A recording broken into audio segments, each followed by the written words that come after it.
검찰이 내일 박근혜 전 대통령에게 소환조사 날짜를 통보하기로 했지만 아직까지 입장을 발표하진 않고 있습니다.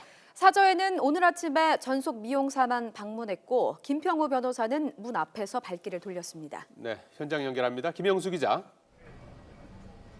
네, 박 전 대통령 사저에 나와 있습니다. 예, 박 전 대통령의 검찰 소환 조사가 임박한 것으로 보이는데요. 박 전 대통령 측의 반응이 나왔습니까? 네, 아직 나오지 않았습니다. 박 전 대통령 측은 아직 아무런 대응을 하지 않고 있는데요.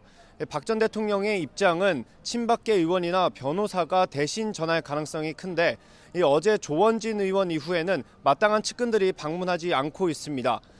박 전 대통령이 사저 안에서 어떤 생각으로 어떻게 생활하고 있는지 전혀 알 길이 없는 상황인데요. 예고된 일이긴 하지만 검찰이 수사 계획을 밝힌 만큼 상당히 복잡한 심경일 것으로 예상됩니다. 불소추 특권으로 그동안 제대로 된 수사를 받지 않았기 때문에 부담감이 상당할 것으로 보이는데요. 이에 따라 사저도 굉장히 바빠질 것으로 전망됩니다.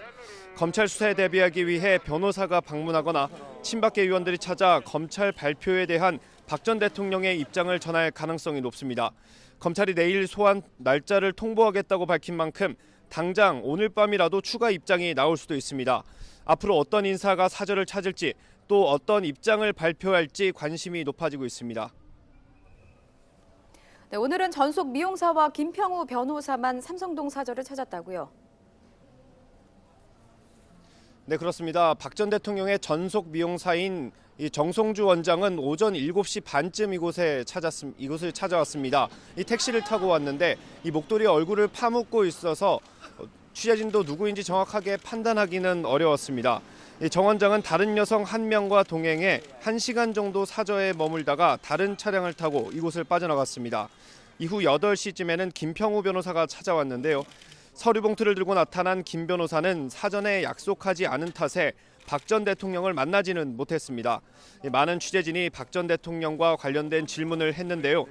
김 변호사는 자신은 언론의 증인이 되고 싶지 않다며 답변을 거부한 채 불편한 심기를 드러냈습니다. 김 변호사의 말 직접 들어보겠습니다. 김평우 변호사. 예. 인사 좀 드리려고요. 어떤 뭐 연락하시고 오신 건가요? 아니면은 연락할 방법은 없는데 예. 내가 네. 한번 뵙겠다고 본인께 한번 좀 전해주세요. 근데 당신들은 수사하고 재판하는 사람들이라 나는 증인이 되고 싶지 않아요. 질문하지 마세요.